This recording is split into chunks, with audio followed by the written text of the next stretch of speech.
we are going to take a look at Chaturangas. I did do a very shortened video a while back, but as per popular request, I've been asked to do a longer video taking a more in-depth look at Chaturangas, as well as creating some of those nice pictures where it describes what you need to be working on in terms of your form to make sure that you're building effective strength and keeping a good structure in your Chaturanga. So if you're going to join in, grab your mat, get settled and take a look at our Chaturangas.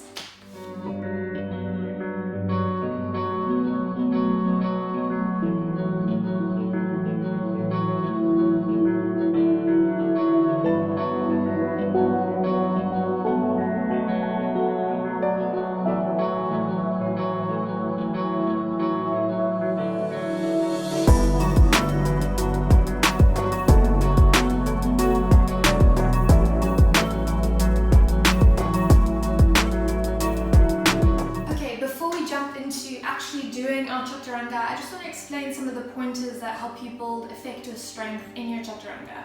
I know quite a few people have been taught the knees, chin, chest method, which I'll demonstrate before we jump in. But the problem with this, it's great for beginners if you have no arm strength, but if you're really wanting to build strength, get some tone in the arms, I would suggest trying either Baby Chaturanga or full Chaturanga, which are going to be the two that I'll show you now. So firstly, in Chaturangas, whether you're doing the full or the baby, we always start from a high plank with a look forwards and lean forwards as far as you can. What that does is it helps get the positioning of our hands right for when we're going baby cobra, cobra and upward dog, where we need to get our hands from being underneath our shoulders to back here with our fingertips in line with our nipples. Nice graphic description for a Friday, I know. But this is where your hands need to be able to effectively lift up the chest, the belly, and then lifting the legs off the mat for those three postures. So to get from that high plank to getting the hands here, you need to look forwards and lean forwards as far as you can over the toes, so that when you lower down, your hands will be where they need to be. In yoga, we want to try and make our adjustments and transitions as smooth as possible between our poses. So this way, we just make sure that the transition is nice and synchronized and smooth. So that's the first one. Look forwards, lean forwards.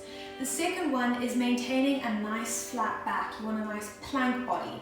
So what this does is it helps build the strength in the arms, creating the resistance as you go down. This is also why I prefer the Baby Chaturanga and the full Chaturanga to the knees, chin, chest method, because the knees, chin, chest, you'll see in the demo, you actually curve the spine as you go down, and that takes the pressure off of the arms, so you don't actually land up building strength.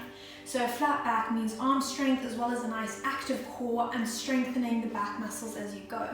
Third and final thing in your Chaturanga is you want to be squeezing the arms in nice and tight. A Chaturanga should feel harder than a push-up. One, because you're moving slow. Two, because you're leaning quite far forwards. And three, you're squeezing the elbows against the side body.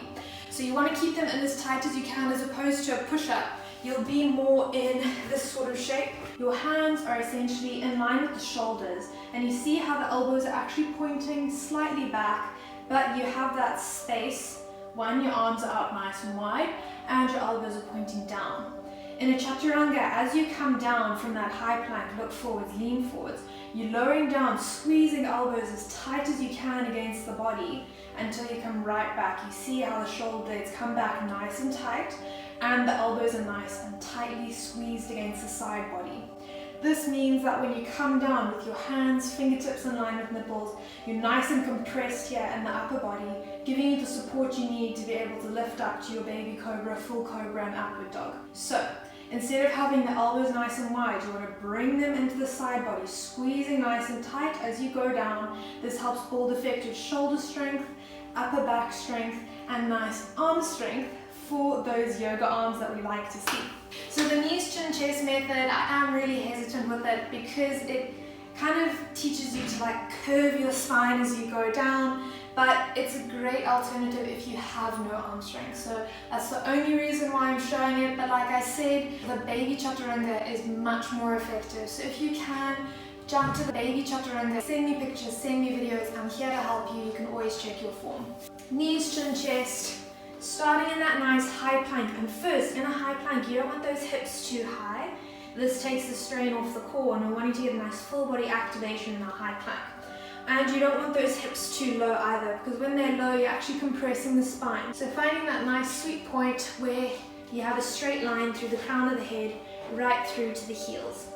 So knees, chin, chest. You still want to do that. Look forwards, lean forwards as far as you can.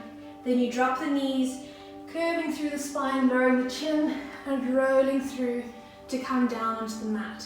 So you see fingertips are in line with nipples, hands are nice and far back, but it doesn't really build that much strength. Okay, so let's take a look at your Baby Chaturanga.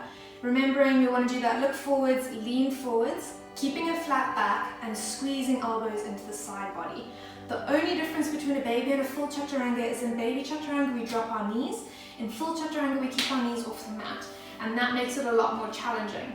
Remember that whether you're doing full or Baby Chaturanga, it should feel harder than a push-up. So if you're doing baby, it should feel harder than a lady's push-up, and if you're doing full, it should feel harder than a full push-up. If it isn't feeling more challenging than a push-up, send me a video, let's chat about it, let's look through it together. So let's start from that beautiful high plank.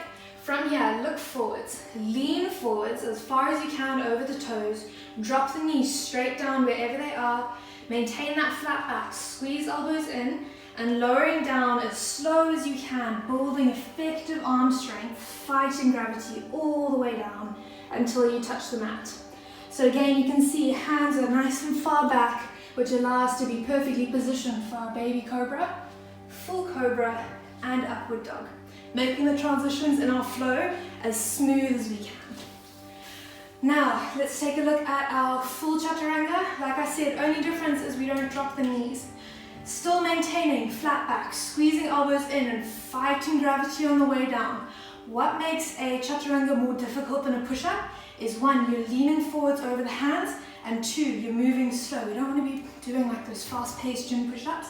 You're controlling the movement as you lower down, fight gravity. Again, remember, visualize a little fire in front of you and you're wanting to go down slowly as you can. Okay, so coming back to that beautiful high plank, feet hip distance apart, fingers spread wide, gripping into the mat. Full Chaturanga, look forwards, lean forwards as far as you can. Keep the knees up, squeeze elbows in, slowly lowering down, keeping that flat back, lowering the body down as one. Good. From here again, you can see hands are nice and in line where they need to be for your baby cobra, full cobra, and upward dog, which you saw in last week's videos. And my arms are pretty tired, but that's good. This is why we do Chaturangas. Chaturangas are a strength movement. It's for building strength in the shoulders, the arms, and the back, as well as always core activation. If you have any questions, get in touch. I will also throw up some pictures explaining the difference between the two. I'm not going to do one for knees, chin, chest, just because I want you to try and avoid that if you can. If you would like more information on the knees, chin, chest, or to check your form on that with me, DM me directly. I would rather not promote it as a method because it doesn't build strength. But otherwise, I hope you have a lovely day. I hope this was helpful for you. Please do let me know how it goes. Let me know if this was helpful, and if you have any requests of particular poses you want me to look at in the next few weeks. Namaste.